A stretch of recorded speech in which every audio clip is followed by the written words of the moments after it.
കേരളത്തിലെ കോൺഗ്രസ്സുകാരിപ്പോൾ ഒരു പടി മുന്നിലാണ്. ഒരു മുഴം മുമ്പേ എറിയുന്നു എന്ന് വേണമെങ്കിൽ പറയാം. നമ്മൾ തദ്ദേശ തെരഞ്ഞെടുപ്പിൽ കണ്ടതാണ്. വളരെ മുന്നേ തന്നെ സ്ഥാനാർത്ഥികളെ അവർ പ്രഖ്യാപിച്ചു. കെ മുരളീധരൻ തിരുവനന്തപുരത്തിൻ്റെ ചുമതലയും ഏറ്റെടുത്തു. അതുകൊണ്ട് അതിൻ്റെ നേട്ടമുണ്ടായി.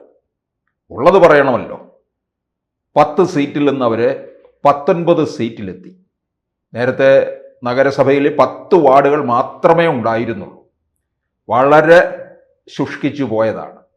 അതിലും താഴേക്ക് ഇക്കുറി പോകും എന്ന് കരുതിയിരുന്നവരാണ് എതിർ പാർട്ടിക്കാരും രാഷ്ട്രീയ നിരീക്ഷകരും.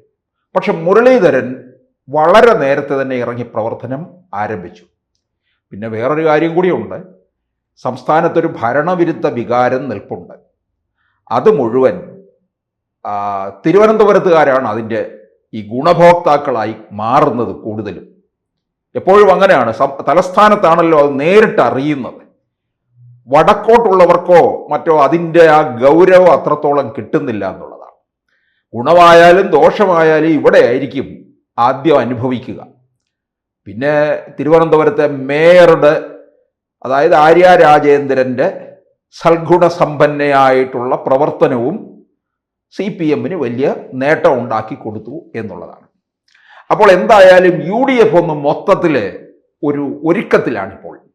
നമുക്കറിയാം, ഇതിനു മുമ്പ് നടന്നിട്ടുള്ള നിയമസഭാ ഉപതെരഞ്ഞെടുപ്പുകൾ പുതുപ്പള്ളിയിലും തൃക്കാക്കരയിലും കൂടാതെ പാലക്കാട്, പിന്നീട് നിലമ്പൂരിലും, ചേലക്കരയിൽ വലിയ നേട്ടം ഉണ്ടാക്കാൻ കഴിഞ്ഞില്ല. അവിടെ രമ്യ ഹരിദാസിനെയാണ് കൊണ്ടുപോയി നിർത്തിയത്. യഥാർത്ഥം നല്ലൊരു സ്ഥാനാർത്ഥിയെ നിർത്തിയിരുന്നുവെങ്കിൽ ഒന്നുകൂടെ മികച്ച പ്രകടനം കാഴ്ചവെക്കാൻ കഴിയുമായിരുന്നു. അപ്പോൾ എന്തായാലും പാലക്കാടൊക്കെ ഉണ്ടാക്കിയ ഒരു മുന്നേറ്റം, നിലമ്പൂരിലും പിന്നീട് രാഹുൽ മാങ്കൂട്ടം വിഷയം വന്ന് ഒരല്പം കോൺഗ്രസിൻ്റെ ഗ്ലാമറിന് മങ്ങലേൽപ്പിച്ചോ എന്നൊരു സംശയം ഉണ്ടായി. പക്ഷെ തദ്ദേശ തെരഞ്ഞെടുപ്പിൽ അതൊന്നും വലുതായിട്ട് ഏശിയില്ല. ഒരു നല്ല ഫലം കണ്ടു എന്ന് കോൺഗ്രസ് നയിക്കുന്ന UDF മനസ്സിലാക്കുന്നുണ്ട്. അതുകൊണ്ടാണ് അവരിപ്പോൾ വലിയ മുന്നൊരുക്കം തുടങ്ങിയിരിക്കുകയാണ്. സഖ്യവാതിൽ തുറന്നു എന്നാണ് എല്ലാവരും പറയുന്നത്. എന്ന് പറഞ്ഞാൽ മുന്നണി വിപുലീകരണമാണ്.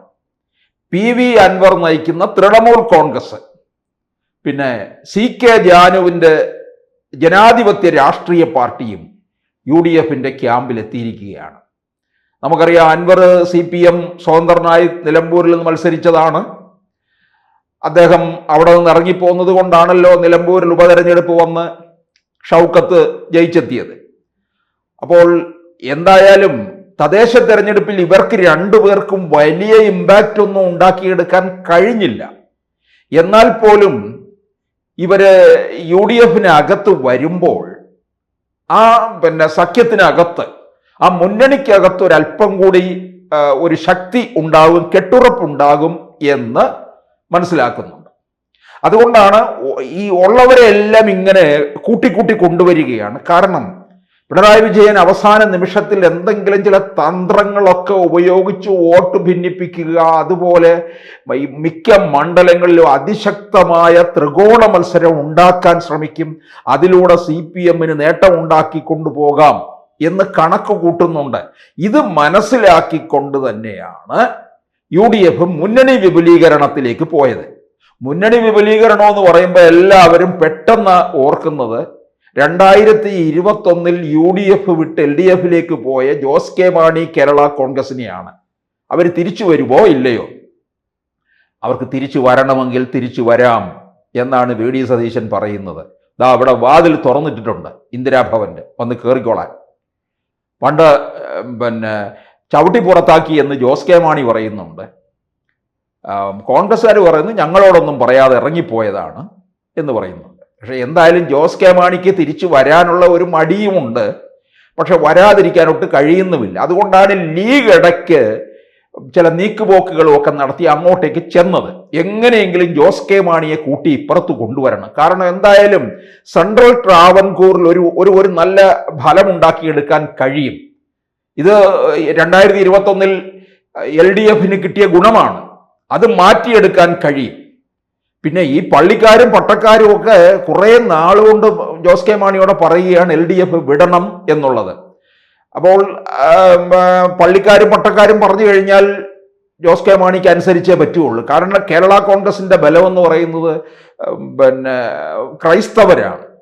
ഹിന്ദുക്കളും ഉണ്ട് അതിനകത്ത്, പക്ഷെ ക്രൈസ്തവരുടെ ബലത്തിലാണ് നിൽക്കുന്നത്.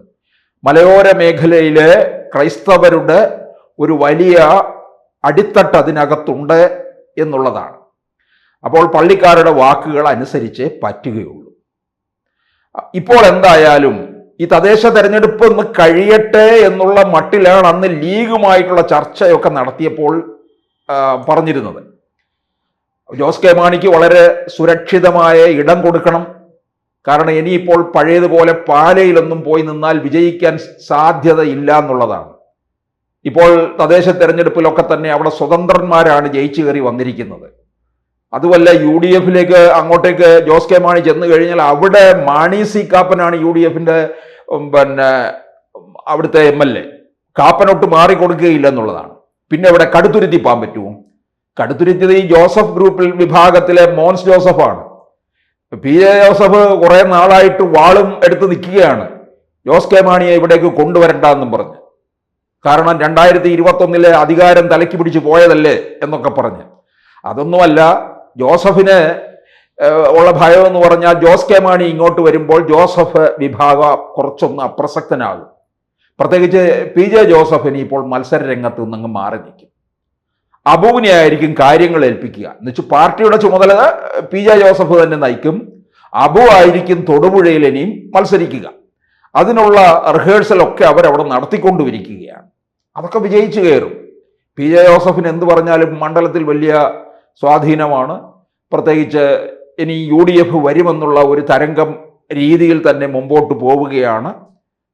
പിന്നെ VD സതീശനും തൻ്റെതായ രീതിയിലുള്ള ഒരുക്കങ്ങളൊക്കെ തുടങ്ങിയിരിക്കുകയാണ്. നിയമസഭാ പോരാട്ടത്തിന് സതീശൻ്റെ ജാഥയോടെ തുടക്കം കുറിക്കാൻ പോവുകയാണ്.